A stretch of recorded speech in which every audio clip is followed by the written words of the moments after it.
आज की वीडियो में हम लोग बात करने वाले हैं MPKVVCL के एग्ज़ाम के बारे में। तो MPKVVCL का जो एग्ज़ाम होता है हमारा,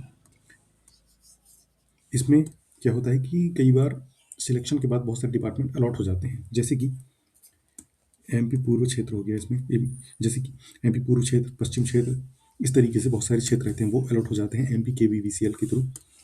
तो ये दो तरीके से एग्ज़ाम होता है। MPKVVCL का एग्ज़ाम होता है और एक होता है MPPGCL का।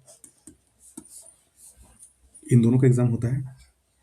इसके बाद यहीं से हमको बहुत सारे डिपार्टमेंट अलॉट हो जाते हैं। तो हम लोग इस वीडियो में बात करने वाले हैं कि इन एग्ज़ामों का कट ऑफ क्या क्या रहता है हमारे, और बेसिकली हम लोग टारगेट करेंगे हमारे जो AE JEE के एग्ज़ाम हैं उनको, इनका कट ऑफ कितना जाता है, और अभी जो एग्ज़ाम होने वाला है और जो MPPGCL का एग्ज़ाम हुआ है उसका कट ऑफ कितना जा सकता है। तो देखो, ये नोटिफिकेशन जो है ये आया हुआ था 9/12/2024 को। एडवर्टाइजमेंट नंबर, ये सारी चीज़ें इसमें दी हुई है। तो इसमें कट ऑफ किया गया था, उसके बेसिस पे हम लोग आगे हमारा क्या कट ऑफ जा सकता है उस चीज़ को डिस्कस करेंगे। तो देखो, हम लोग सबसे पहले बात करेंगे जूनियर इंजीनियर सिविल की। तो इसमें पोस्ट नंबर 6 ये था जूनियर इंजीनियर सिविल के लिए। अब इसमें अलग अलग कैटेगरी के हिसाब से अलग अलग कट ऑफ गया था। अब देखो, देखा जाए तो अनरिजर्व के लिए गया इसमें 83, अनरिजर्व फीमेल के लिए 78, अनरिजर्व एक्स सर्विसमैन के लिए 56, SC 78, OBC open 83, OBC female 77 और EWS 83। अब देखो, इसको अच्छे से लिख लेते हैं ताकि चीज़ें हमको समझ में आ जाए। ST की कोई पोस्ट नहीं थी, इसलिए ST कट ऑफ नहीं लिखा है। अब क्या भाई, हमेशा पोस्ट नहीं आएगी, पोस्ट तो आएगी, लेकिन कट ऑफ क्या जाएगा, वो कट ऑफ जाएगा SC के आसपास। इस चीज़ को हमको समझना है। SC से थोड़ा ज़्यादा जा सकता है, बस थोड़ा सा कम भी जा सकता है, इसलिए उसके आसपास रेंज पे हम लेंगे। तो सबसे पहले UR का अगर देखा जाए तो UR में इसमें क्या है 83 और जो फीमेल के लिए 78, यही UR का। उसके बाद बात करें OBC की, तो OBC का गया है 83 और 77, लगभग लगभग सेम, कोई ज़्यादा चेंजेस नहीं है ना। उसके बाद बात करें SC की या ST की, तो इनका कट ऑफ कितना जा सकता है, तो इनका कट ऑफ गया था 78 के आसपास। इसमें मेल की पोस्ट थी, इसलिए डायरेक्ट ओपन सीट है। उसके बाद EWS की बात की जाए तो EWS में इसमें गया था कट ऑफ 83, यानी कि अनरिजर्व हो चाहे OBC हो या फिर EWS हो, कोई फर्क नहीं पड़ता है, कट ऑफ लगभग लगभग सेम ही जाती है। ये गई थी 83, जूनियर इंजीनियर की बात कर रहे हैं। और कितने में से गई थी, 100 में से गई थी। इस चीज़ को ध्यान रखना है, 150 में से नहीं गई है, 100 में से गई है। उसके बाद SC का हो चाहे ST का हो, लड़कियों का थोड़ा कम जा सकता है, 2-3 नंबर का फर्क पड़ेगा। बाकी मेल कैटेगरी में 78 नंबर चाहिए ही चाहिए, कम से कम। ज़्यादा से ज़्यादा, अगर ज़्यादा सीटें हैं तो 1-2 और नंबर ऐड कर लो। तो ये चीज़ हमको समझ में आ गई। इसके बाद हम लोग देखते हैं, ये और डिपार्टमेंट के भी हैं, अगर कोई दूसरे डिपार्टमेंट का है तो इन कट ऑफ को भी देख सकता है। इसके बाद जूनियर इंजीनियर, ये दूसरे डिपार्टमेंट के मैंने ऐड कर दिए। फिर हम बात करते हैं आगे, एक और वैकेंसी उसके बाद आई थी, एडवर्टाइजमेंट नंबर ये जो भी था 2/1/2025 को, लेटेस्ट वैकेंसी ये भी थी, उसके बाद वाली थी। इसमें कितना कितना कट ऑफ गया था, तो देखो इसमें अगर देखा जाए तो असिस्टेंट इंजीनियर सिविल की भी पोस्ट थी इसमें। तो असिस्टेंट मैनेजर, मतलब मैनेजर या फिर इंजीनियर बोल दो, सिविल, ये भी सिविल, ये भी सिविल, पोस्ट नंबर 02, ये सब सिविल के हैं। तो यहाँ पे अनरिजर्व, OBC, SC, ST,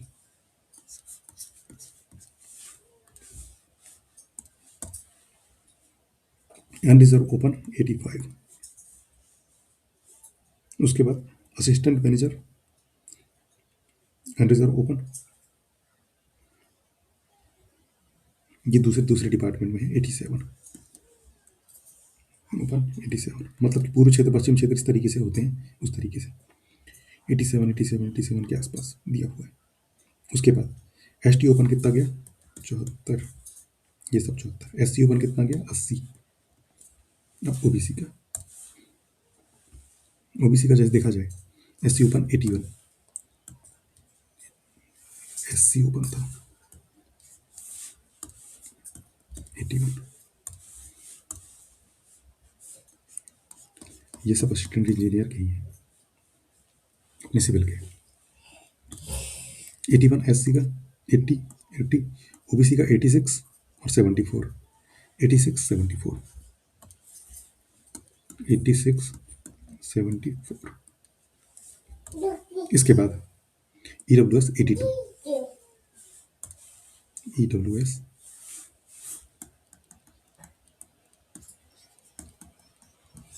अब देखो इससे कंक्लूजन क्या देखने को मिलता है हमारा। असिस्टेंट मैनेजर यानी कि एई की जो पोस्ट थी, ये भी 100 नंबर का ही पेपर होता है, तो इसमें 74 गई थी एसटी की, एससी की 81 के आसपास, ओबीसी की 86 और अनरिजर्व की 87 मान लो, क्योंकि मैक्सिमम मार्क्स लेंगे तो ये कम इनको ले सकते हैं, और ईडब्ल्यूएस की 82। तो इसमें भी अगर हम लोग जेई के एग्जाम की तुलना की जाए तो लगभग लगभग सेम ही कट ऑफ था। 83 उसमें था, 87 इसमें है, थोड़े 2-4-5 नंबर का अंतर आ गया है। तो अभी जो एग्ज़ाम रिसेंट हमने दिया है नवंबर में एमपी पीजीसीएल का, तो इसका कट ऑफ कितना जा सकता है? इसका कट ऑफ भी लगभग यही रेंज में रहेगा। इससे कम नंबर आ रहे हैं तो बहुत ही मुश्किल चांसेस है, क्योंकि पोस्ट बहुत कम थी। तो इसी तरीके से अगर देखा जाए तो इसमें जो कट ऑफ है वो भी लगभग इसी तरीके से आएगा। अब इसी में हम लोग देख लेंगे जूनियर इंजीनियर की पोस्ट के बारे में।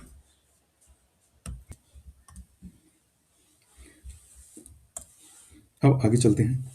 इसमें जूनियर इंजीनियर की पोस्ट नहीं थी, इस वजह से ऐड नहीं किए हैं, लेकिन इन कट ऑफ से भी एक परमानेंटली अंदाजा लगाया जा सकता है प्रीवियस कट ऑफ से कि हमारा कट ऑफ क्या क्या हो सकता है। तो देखो एमपी पीजीसीएल या एमपी केवीवीसीएल, दोनों को अगर हम लोग ले लेते हैं प्रीवियस डाटा के हिसाब से, प्रीवियस डाटा के हिसाब से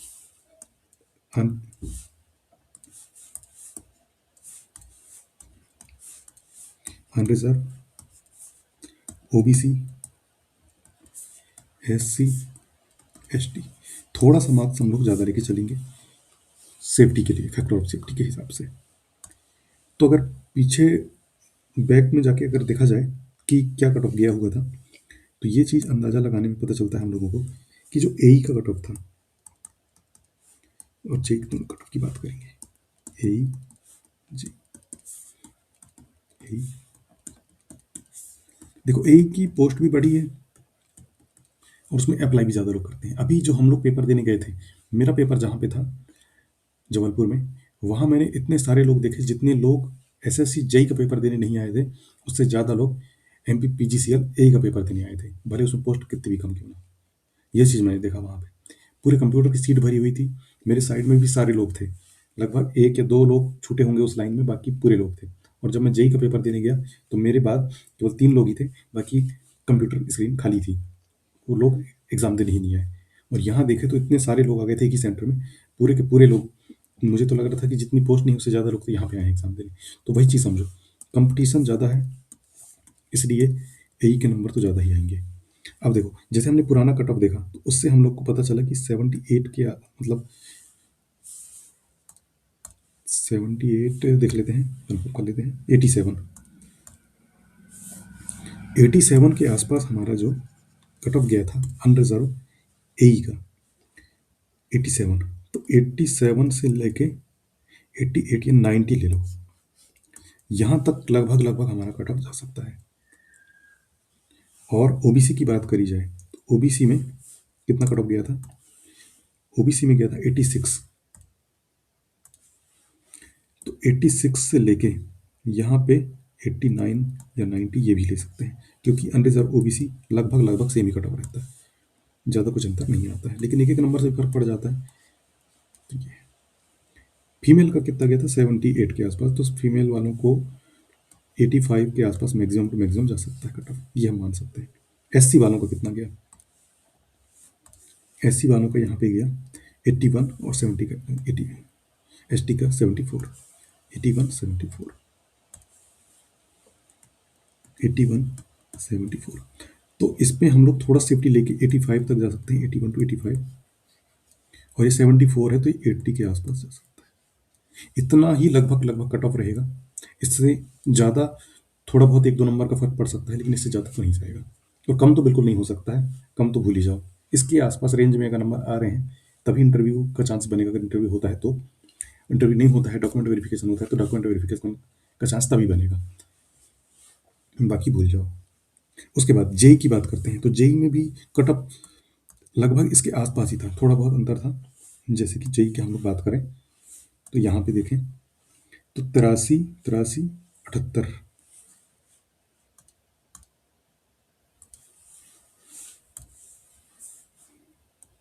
83, 83, 78, 78। तो जैसे 83 नंबर यहाँ पे था, तो 83 नंबर से लेके 87 या 88 के आसपास ले सकते हैं, 86 के आसपास हम ले सकते हैं। 86, 87 ये रेंज रहेगा। इसका भी 86, 87 के आसपास ये रेंज रहेगा जेई का। 78 से लेके यहाँ से लेके करीब करीब 83 के आसपास ये रेंज आ सकती है, और ये 83 के आसपास ये रेंज आ सकती है। इस तरीके से एक्सपेक्टेड कटअप जो है, जो हमारा MPPGCL का एग्जाम था, ये जा सकता है। अब देखो इसके बाद जो हमारे पेपर होने वाला है MPKVVCL का दोबारा से, जिसकी पोस्ट 4002 पोस्ट का एक शॉर्ट नोटिस हमको देखने को मिला है, तो उसमें क्या कटअप रह सकता है? तो उसमें कटअप क्या रह सकता है, जो हमने प्रीवियस कटअप ये डिस्कस किया, ये वाला एई के पोस्ट के लिए, जेई की पोस्ट के लिए, इसके जो मिनिमम वाले हैं ये हम लोग ले सकते हैं, जैसे 87, 86, 88, लगभग, क्योंकि पुराने पेपर जितने भी मैंने देखे इसके, उसमें भी लगभग यही रेंज में लाई कर रहे हैं रिजल्ट इसके। इससे कम तो नहीं आते हैं, इससे ज़्यादा ही आते हैं, क्योंकि नेगेटिव मार्किंग नहीं है, केवल ओनली पॉजिटिव मार्किंग है। तो पॉजिटिव मार्किंग की वजह से हर कोई 100% अटैम्प्ट करता है, और इसमें इतना अच्छा पेपर बनाता है TCS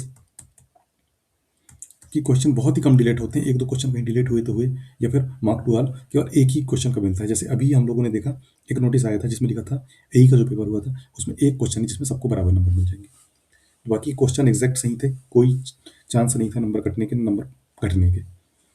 जो मिलेंगे सबको बराबर मिलेंगे, जो घटेंगे सबके बराबर घटेंगे। तो इस तरीके से ये कट ऑफ जा सकती है, और ये बिल्कुल मुझे लगता है कि बिल्कुल सही एनालिसिस है। इस तरीके से कट ऑफ जानी ही चाहिए।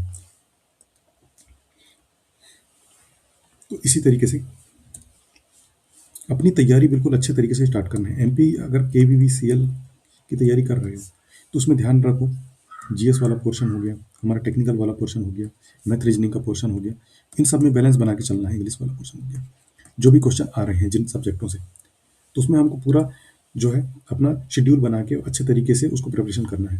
अभी देखो जैसे हमको कैलेंडर देखने को मिल गया MPPSC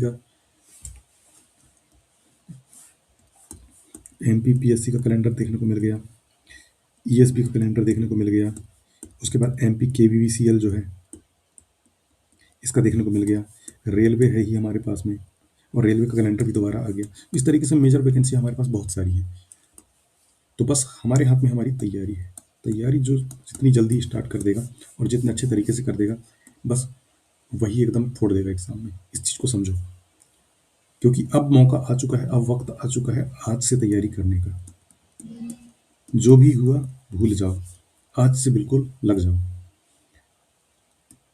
कम पढ़ो लेकिन अच्छा पढ़ो, ऐसा पढ़ो कि एक बार पढ़ें तो दोबारा हमको उसमें फंसने की जरूरत ना पड़े। कंसेप्ट पूरे क्लियर करते चलो। MPPSC के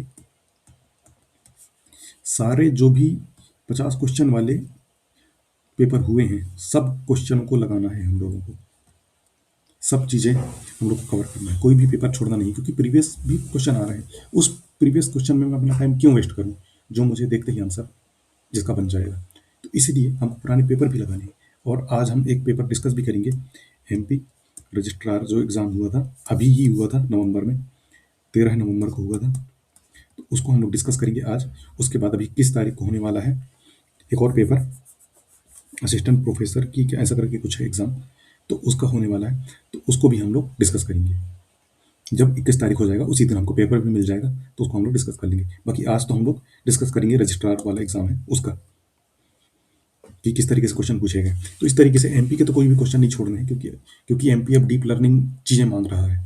डीप में चीज़ें जो पढ़ेगा उसी के 40% नंबर आएंगे, कम से कम 40% नंबर तो लाना जरूरी ही है। दूसरे पेपर में भले 300 में से इधर 290 क्यों ना जाए हमारे, या 280 क्यों ना जाए, 250 क्यों ना जाए, लेकिन ये इसका औचित्य नहीं है, इसकी वैल्यू नहीं है जब तक हम ये 40% नंबर हमारे पहले पेपर में नहीं लाएंगे अनरिजर्व में। और अगर OBC ST SC में है अपन, तो अपन को 30% नंबर लाना पड़ेगा, तभी हम लोग उस रेंज में जाएंगे। इस चीज़ को समझना बहुत ज़्यादा ज़रूरी है। ये 30% का क्राइटेरिया पार करना ज़रूरी है। और एमपी में क्वेश्चन एकदम डीप लर्निंग वाली चीज़ें आ रही हैं, तो हमको प्रीवियस ईयर इसलिए लगाना ज़रूरी है कि हम जो बुक से पढ़ रहे हैं, क्या वो बुक सफिशिएंट है? अगर नहीं है, तो हम दूसरा बुक प्रेफर करेंगे। इस चीज़ को इसीलिए हम लोग को प्रीवियस ईयर क्वेश्चन लगाना ज़रूरी है। तो मिलते हैं नेक्स्ट अपडेट के साथ में। जुड़े रहें चैनल के साथ में और सब्सक्राइब ज़रूर करें, लाइक करें और अपने दोस्तों को शेयर ज़रूर करें। मिलते हैं नेक्स्ट अपडेट में। Okay, thank you.